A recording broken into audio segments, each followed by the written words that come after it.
Hello दोस्तों, आप सभी को मेरा नमस्कार। आप सभी का स्वागत है टेस्टी होममेड चैनल में। आज हम इसमें बनाने जा रहे हैं भटकी चुरकानी। चलो बनाना स्टार्ट करते हैं। इसके लिए मैंने एक बर्तन लिया है, इसमें मैं डाल दूंगी इसमें भट। भट इस तरीके के होते हैं, काले काले दाल के दाने। इस तरीके से मैं डाल दूंगी। मैंने ये भटकी चुरकानी जो बनाई थी 3 लोगों के हिसाब से बनाई थी। आप अपने हिसाब से ज़्यादा कम कर सकते हो। तो इसमें मैं अब इसे मैं पहले धो लूँगी क्योंकि इसमें थोड़ी बहुत डस्ट होती है, तो धोने से अच्छे से क्लीन हो जाएगा। और अब मैं इसमें डाल दूँगी पानी। और फिर मैंने पानी डालने के बाद इसे ही थोड़ी देर के लिए गैस में रख दिया था। थोड़ा ये गर्म होने के बाद मैंने इसे ढक के रख दिया था। और 10 मिनट में मेरी जो भरते अच्छी तरीके से भीग गए थे। अगर आपके पास टाइम अधिक है तो आप, जैसे आपको दिन में बनाना है तो आप मॉर्निंग में ही भिगा सकते हो, अच्छी तरीके से भीग जाते हैं। और जब तक भीग रहे हैं तब तक मैंने और तैयारी कर ली है। ये मैंने जो लहसुन है, लहसुन छील लिया, और लहसुन से इसमें बहुत अच्छा टेस्ट आता है। और ये है मैंने प्याज, इसमें फिर हरी मिर्ची मैंने 2-4 कट कर दिया है। और टमाटर का मैंने इसमें पेस्ट बनाया है क्योंकि टमाटर इसमें अच्छी तरीके से गलते नहीं हैं, रह जाते हैं पीस, तो इसलिए मैंने पेस्ट बना दिया। और अब हम इसमें डालेंगे खाली कटोरी में आटा। और आटा इस चम्मच से मैंने डाला है 2.5 चम्मच। और 2.5 चम्मच आटा डालने के बाद इसमें हम पानी डाल के इसको अच्छी तरीके से मिला लेंगे। इस तरीके से बना लेंगे। बहुत से लोग जो होता है भटकी चुरकानी में आटा पहले भून लेते हैं फिर सब्ज़ी बनाते हैं। मैं सब्ज़ी के साथ ही आटे को भून लेती हूँ, डबल पहले वो ये नहीं करती हूँ। एक साथ ही मेरी सब्ज़ी में आटा भुना जाता है। इस तरीके से मैं बनाती हूँ। एक बार आप देखना और आप ट्राई करना इस तरीके से बनाने का भी। इस तरीके से हम मिक्स कर लेंगे और मिला लेंगे इस तरीके से अच्छी तरीके से। अगर चम्मच से नहीं होता आप हाथ से भी कर सकते हो। इस तरीके से मेरा ये हो गया है। इस तरीके से मैंने बना लिया है। ये देखो इस तरीके से हो गया। और अब मैं टमाटर में अपने मसाले डाल दूँगी ताकि बनाते समय दिक्कत ना हो। और ये जो मेरे भट्ट जो मैंने भिगा के रखे थे अच्छी तरीके से फूल गए थे। और ये देखो मैं मसाले डाल दूँगी। और भट्ट जो है अच्छी तरीके से भीगे होने चाहिए। अच्छी तरीके से जब भीग जाते हैं तो अच्छे से पक जाते हैं, नहीं तो थोड़े बहुत कच्चे लगते हैं क्योंकि इसमें हम कुकर में सीटी तो लगाते नहीं हैं, इसे हम कढ़ाई में ही बनाते हैं। तो अच्छी तरीके से इन्हें भीगे हुए होने चाहिए। ये मैंने मसाले में डाल दिए इसमें। और मैंने ली है लोहे की कढ़ाई, तो मैं लोहे की कढ़ाई में बनाऊंगी। और जैसे आप अगर तेल में बना रहे हो तो तेल आपको थोड़ा औरों के कंपेयर में थोड़ा ज़्यादा डालना होगा।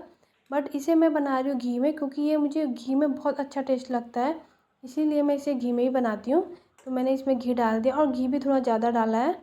अब मैं इसमें दाल बनाना स्टार्ट करूँगी। अब मैंने इसमें डाल दिया है जीरा। अब जैसे ही मेरा जीरा हो जाएगा अब मैं इसमें डाल दूँगी लहसुन। लहसुन आप भी इसमें ज़रूर डालना, लहसुन से बहुत अच्छा टेस्ट आता है भटकी चुरकानी में। अब जैसे लहसुन हुआ तो मैंने इसमें प्याज और जो हरी मिर्च कट करके रखी थी अब मैंने उसे भी डाल दिया है। अब थोड़ी देर में इसे भी भून लूँगी, लेकिन इसे हम पूरा ऐसे प्याज को और चीज़ों में भूनते उतना नहीं भूनेंगे क्योंकि प्याज के साथ हम भटके जो दाने थे वो भी इसी में डाल देंगे, इसे भी इसमें भून लेंगे क्योंकि भट अच्छी तरीके से, जितने अच्छी तरीके से इसमें भूनेंगे उतने अच्छी तरीके से पक जाएंगे, नहीं तो कच्चे रह जाते हैं। मतलब 1-2 मिनट तक हमको इसमें भूनना होगा। और इसी के साथ प्याज भी जो हमारा भुन जाता है, तो 1-2 मिनट आप इसको अच्छी तरीके से भून लें, नहीं तो कच्चे रह जाते हैं। तो इस तरीके से हम कर लेंगे। ये थोड़ा टाइम हो गया है। और जो मेरा जो आटे का जो मैंने पेस्ट बनाया था अब उसे डाल दूँगी। तो अभी इसमें मैंने पानी हानी कुछ नहीं डाला है, मतलब जो मसालों में जो डालते हैं नॉर्मल, अभी घी में ही सब चीज़ें भून रही है। अब आटे को भी हम इसी में भूनेंगे। मतलब 1-2 मिनट से हमने भट पकाए थे 1-2 मिनट तक। अब ऐसे ही आटे को भी हम 1-2 मिनट तक अच्छी तरीके से इसी में भून लेंगे। और उससे इतना अच्छा टेस्ट आता है आटे से, बहुत अच्छा, लेकिन भुना हुआ होना चाहिए। अब ये नहीं कि खाली डालते ही आपने और चीज़ें डाल दी। इसको थोड़ी देर तक, तभी इसी में हमें थोड़ा तेल वगैरह भी थोड़ा ज़्यादा डालना होता है। पहले हमें भट को भूनना होता है अच्छी तरीके से, उसके बाद हमें आटे को भी अच्छी तरीके से भूनना होता है। देखो इस तरीके से अच्छी तरीके से हम आटे को भून लेंगे। और मेरा आटा भी भून गया है। अब जो मैंने मसाले टमाटर वगैरह रखे थे उसे भी इसमें डाल दूँगी और अच्छी तरीके से इसको भी, क्योंकि ये मसाले हैं, मसाले अच्छी तरीके से पकाने हैं, तो इसे भी अभी बिना पानी डाले 1-2 मिनट इसे भी हम अच्छी तरीके से भून लेंगे। और अच्छी तरीके से टमाटर में जो मसाले हैं वो अच्छी तरीके से जिससे हमारे पक जाए, इस तरीके से मिला लेंगे। ये देखो इस तरीके से भूना जा रहा है, तब इसीलिए तो तेल भी ज़्यादा पड़ता है इसमें। और लेकिन खाने में भी बहुत स्वादिष्ट होती है। और इसे एक बार लोहे की कढ़ाई में बना के देखना, बहुत ज़्यादा अच्छी होती है। देखो इस तरीके से हो गया। अब इसमें पानी भी जैसे हम डालते हैं तो थोड़ा थोड़ा करके डालते हैं, ये नहीं कि स्टार्टिंग में ही सारा डाल दिया। थोड़ा थोड़ा डालते रहेंगे और मिक्स करते रहेंगे इस तरीके से। देखो टमाटर का जो मेरा थोड़ा पानी था उसमें मैंने डाल दिया है।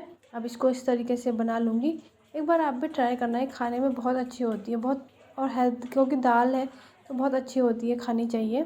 तो इस तरीके से बनाना आप भी ट्राई करना, आपको भी बहुत अच्छी लगेगी। लेकिन ये है कि इसमें थोड़ी मेहनत लगती है, क्योंकि दाल में क्या होता है, हम सीधे डालते हैं, प्याज टमाटर मसाले डालें और सीधे रख देते हैं और वो पक जाती है कुकर में सीटी लग के। लेकिन इसमें थोड़ा टाइम लगता है, लेकिन खाने में भी बहुत अच्छी लगती है। एक बार आप बनाओगे तो आपको भी बहुत अच्छी लगी थी। और ये कल मैंने बनाई थी जब, तो सबको बहुत अच्छी लगी थी। और मुझे ज़्यादातर ये घी में एक बार आप ट्राई करना, घी डाल के, मतलब घी में जब बनाते हैं, लोहे की कढ़ाई में बनाते हैं और बहुत अच्छा टेस्ट होता है। और जैसे कभी हम कढ़ाई में कुछ बनाते हैं, जैसे पकौड़ी पुए पूरी वगैरह बनाते हैं ना, तो हम उसे कभी ऐसे ही हम खा धो देते हैं, बट मैं ऐसे नहीं करती। जैसे उसमें मैंने बना दिए हैं पूरी, तो उसमें एक बार मैं कुछ सब्ज़ी वगैरह बना देती हूँ। और ये कढ़ाई मेरी थी, मैंने अभी पूरी बनाई थी तो उसकी थी, और उससे तो और ज़्यादा अच्छा टेस्ट आता है। कभी आप भी एक बार ट्राई करना, पुए पूरी जो हम बनाते हैं उस वाली कढ़ाई में कोई सब्ज़ी बना के देखना, और ज़्यादा टेस्ट आता है उसका। तो इस तरीके से मैं क्या करती हूँ, फुल आँच में मैं एक उबाल आने दूँगी और फिर कम आँच में धीरे धीरे इसे पकाने के लिए रख दूँगी। और 10-15 मिनट इसे मैं कम आँच में पकाऊँगी और उससे बहुत अच्छा टेस्ट आएगा। देखो इस तरीके से कम आँच में मैंने इतनी देर पका दी है और इस तरीके से मेरी पक गई है। देखो कितनी अच्छी लग रही है और कितनी गाढ़ी गाढ़ी लग रही है, और खाने में भी बहुत अच्छी अच्छी होती है। मैंने इसे चावल के साथ बनाया था, चावल के साथ ही, अगर रोटी के संग भी खाना चाहो तो अच्छी लगती है, बट चावल के साथ इसे बनाते हैं। अब मैंने गैस भी बंद कर दिया अपना, देखो कितनी अच्छी हो रही है, बहुत गाढ़ी बन रही है। अब इसमें हम थोड़ा डाल देंगे धनिया पत्ता और फिर इसे हम अच्छी तरीके से मिला लेंगे। देखो इस तरीके से बन गई है और कितनी अच्छी लग रही है। Thank you for watching this video.